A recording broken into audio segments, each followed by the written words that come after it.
What's happening, folks? Back with another reaction, back with another Rise Against reaction, and I wanted to do a double because both songs that I was thinking about are quite short.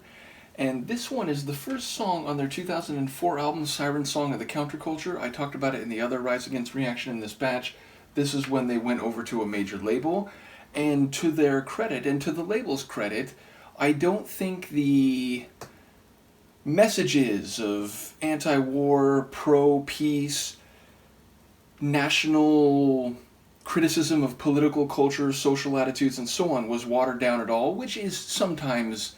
a charge levied at punk rock groups that go to a wider audience, that they had to compromise their values or their songwriting in order to appeal to a wider market, and so on. Nevertheless, I will just say this track absolutely is as barnstorming sonically and withering in its critique lyrically as anything on their first couple albums. And yes, it's called State of the Union. Obviously, this is a phrase that has particular meaning here in the US, but I think is used in more broad context internationally, and the idea being of giving an assessment of the current status, situations, and characteristics of a nation state. And I suppose you could extrapolate that up or down, meaning to smaller institutions and organizations within a nation state, or even to the state of humanity and the modern world more broadly.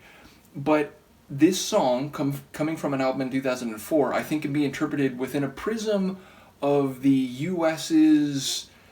war on terror, which in some ways you can say is understandable and admirable in trying to root out violent terroristic acts committed against people who have little to no influence on military policy and so on, but which was ham-handed to say the very least, and which involved invasions of places with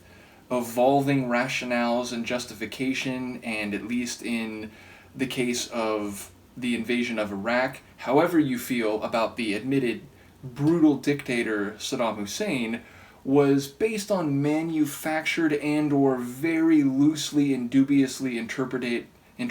intelligence, and thus led to many thousands of deaths of civilians who, just as in the case of here in the US, where most average everyday citizens beyond their vote don't have much influence on political or military policy in a larger sense, many of the people who died in those wars or conflicts, part of the War on Terror campaign, they had very little influence on what Saddam or what Osama bin Laden or other people who were engaged in threatening or indeed violent terroristic acts. I forget where that sentence started in terms of my parallel structure, but you get the point I'm making, that it led to many deaths of civilians and people who had next to no involvement, or indeed no involvement whatsoever, in the acts that were presented as justification for the invasions in the first place. So I think this song can be interpreted very specifically within that lens, but more broadly and as relevant now in 2025 as it was in 2004, I think you can see it on a larger scale as relating to the way in which the national slogans and purported political rectitude of the United States, or again, even other nations that engage in brutal, violent, and or imperial actions under the guise of rooting out evildoers or protecting interest and humanitarian concerns,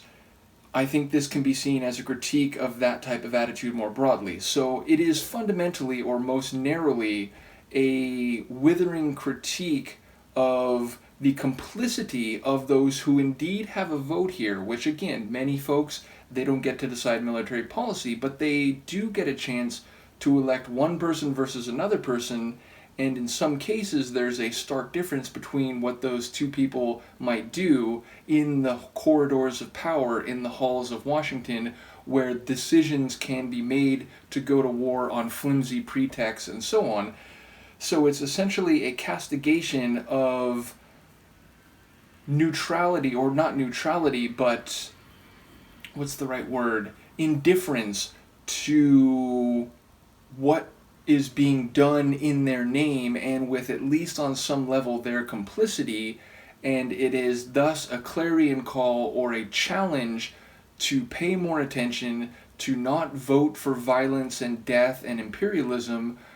and if one is not willing to make that change or try to advocate or work toward a future with greater international peace and understanding, then our graves, once we are dead and buried, will read guilty. So, yes, it is very much in the vein of a lot of their other songs up to this point, which again, I don't think it's a significant point, but I also don't think it's an insignificant point that when they went to a major label and thus would be getting greater distribution, maybe even some radio play, Rise Against did not water down their messages. Enough talking, Captain Elaborate is done. This is Rise Against, the track is State of the Union, and it's the first tune on their Siren Song of the Counterculture album, 2004. Whoa.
What our graves will read. We did nothing to stop the murder of people just like us, which again speaks to that idea that by and large most people around the world and in different cultures and maybe with different attitudes about the other, wherever and whomever that might be, depending on where you are in the direction, so to speak, you're looking, they fundamentally want to get through their lives, they want to raise children, they want to pursue professional or occupational success, they want to have some measure of financial security, they want to, in different ways and maybe to different degrees, find entertainments and enjoyments or things which bring them solace and happiness, and they don't necessarily want to go out and conquer and take resources and kill anyone who opposes them, but there are people who have those types of brutal ambitions. And if we stand silently by or even actively vote for and advocate for those who would take advantage of the other and kill the other, it will indeed lead to lots of death and murder of folks who, again, despite cultural differences, maybe despite some social attitudes or, religious culture, are fundamentally just like us. Humans, despite all their diversity and plasticity, do share attributes and behaviors in common all around the globe. And so I do very much think it's a well-written song, which again I think you can see hyper specifically but also more broadly, and in many ways I think it's as relevant in 2025 as it was in 2004, even if some of the lines maybe hit a bit differently in light of what was going on at the time this album came out. In any case, as I said, we'll keep going through some Rise Against. I still have to get back and finish the EP from Social Distortion. Shout out to Paulie if you're here. Shout out to Ryan, who's always looking out for Bad Religion and Propaganda reactions. Shout out to Michaela, who actually reacted to, or rather commented on, an earlier Rise Against reaction I did, which brought them back to my mind and made me think, you know what, I really do need to go back to reacting to these guys. So shout out to all you folks. Do let me know what you think of this one. And I'm going to be careful here, because a couple times recently when I've picked Luca up to make her into horizontal cat, she has attacked my thumb with vivacious, vicious ferocity. In any case, let me know what you think, and I will see you next time. Peace.